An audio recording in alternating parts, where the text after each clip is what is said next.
जानते हैं 12 जनवरी को स्वामी विवेकानंद जी की जयंती पर देश युवा दिवस मनाता है। अगले साल स्वामी विवेकानंद जी की 162वीं जयंती है। इस बार इसे बहुत खास तरीके से मनाया जाएगा। इस अवसर पर 11-12 जनवरी को दिल्ली के भारत मंडपम में युवा विचारों का महाकुंभ होने जा रहा है और इस पहल का नाम है विकसित Bharat young leaders dialogue. Bharat भर से करोड़ों युवा इसमें भाग लेंगे। गांव, ब्लॉक, जिले, राज्य और वहां से निकलकर के चुने हुए ऐसे 2000 युवा भारत मंडपम में विकसित भारत यंग लीडर्स डायलॉग के लिए जुटेंगे। आपको याद होगा, मैंने लाल किले की प्राचीर से ऐसे युवाओं से राजनीति में आने का आह्वान किया है जिनके परिवार का कोई भी व्यक्ति और पूरे परिवार का पॉलिटिकल बैकग्राउंड नहीं है। ऐसे 1 लाख युवाओं को, नए युवाओं को राजनीति से जोड़ने के लिए देश में कई तरह के विशेष अभियान चलेंगे। विकसित भारत यंग लीडर्स डायलॉग भी ऐसा ही एक प्रयास है।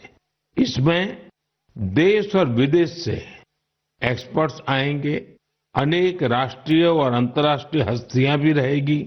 मैं भी इसमें ज्यादा से ज्यादा समय उपस्थित रहूंगा। युवाओं के सीधे हमारे सामने अपने आइडियाज को रखने का अवसर मिलेगा। देश इन आइडियाज को कैसे आगे लेकर जा सकता है, कैसे एक ठोस रोडमैप बन सकता है, इसका एक ब्लूप्रिंट तैयार किया जाएगा। तो आप भी तैयार हो जाइए।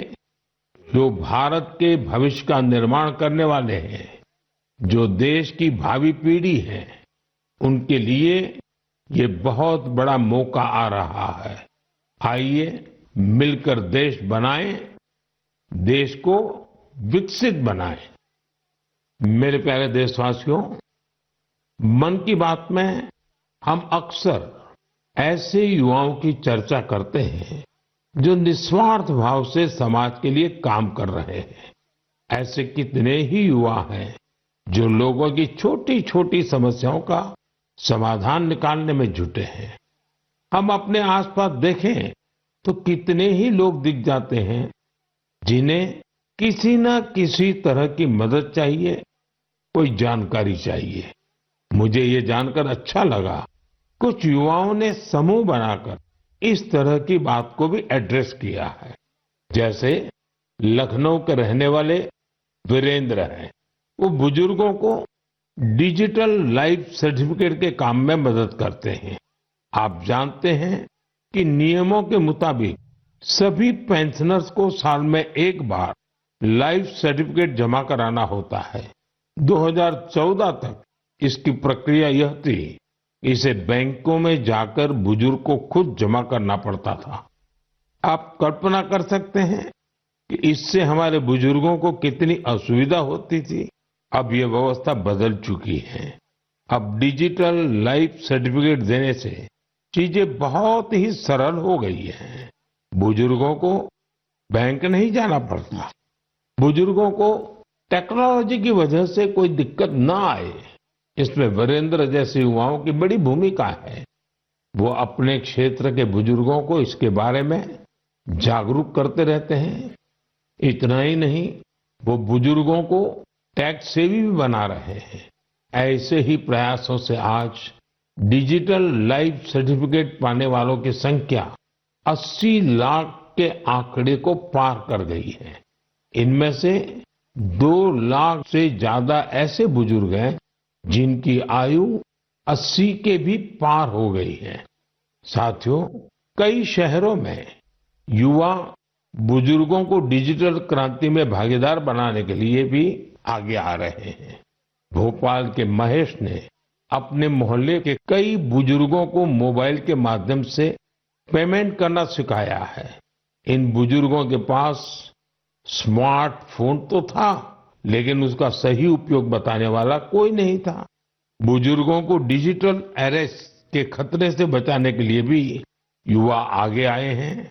अहमदाबाद के राजीव लोगों को डिजिटल अरेस्ट के खतरे से आगाह करते हैं। मैंने मन की बात के पिछले एपिसोड में डिजिटल अरेस्ट की चर्चा की थी।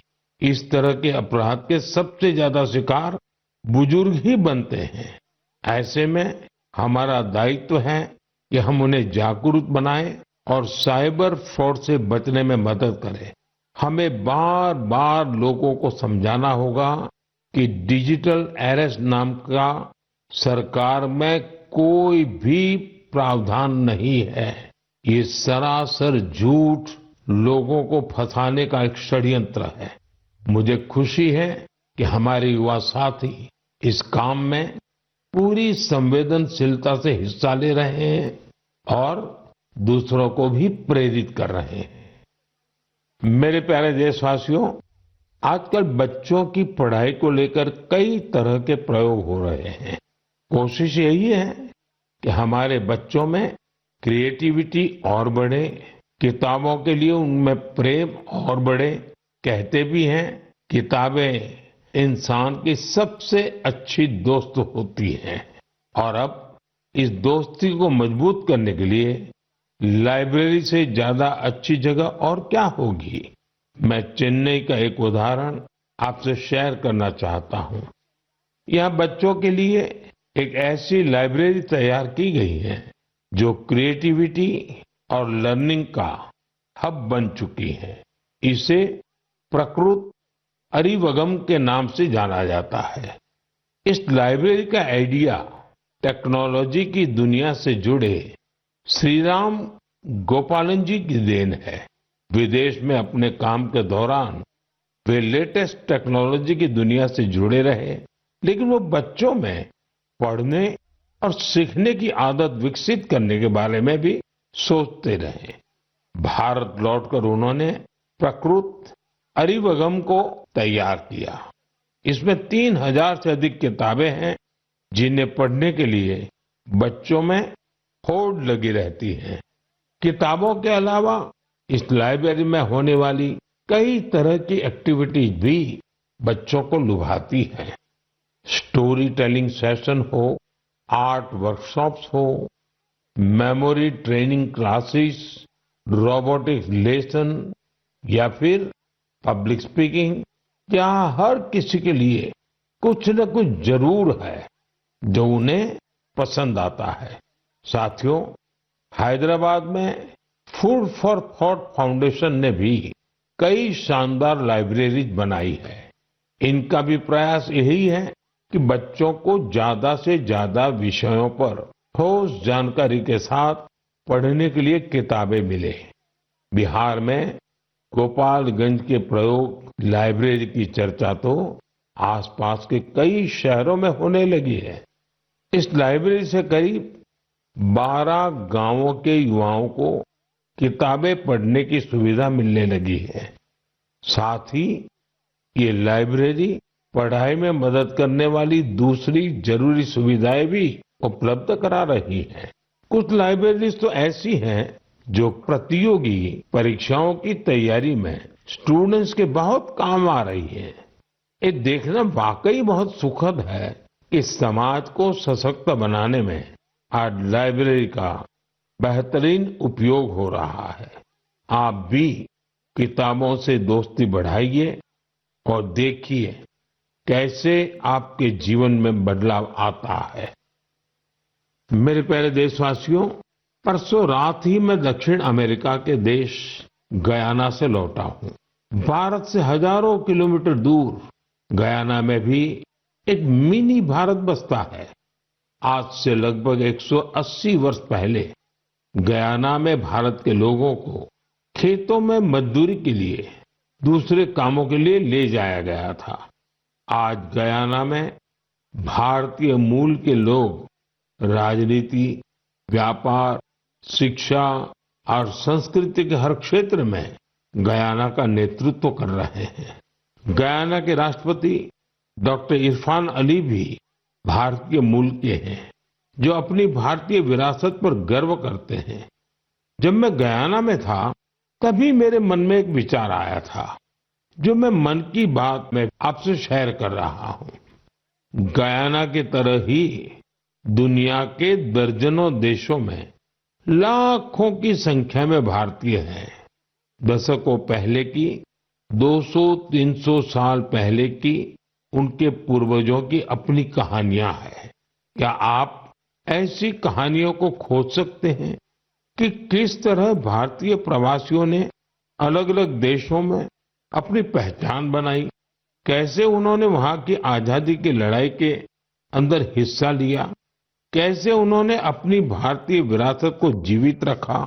मैं चाहता हूं कि आप ऐसी सच्ची कहानियों को खोजें और मेरे साथ शेयर करें। आप इन कहानियों को नमो ऐप पर या माय गॉव पर #इंडियन डायस्पोरा स्टोरीज के साथ भी शेयर कर सकते हैं।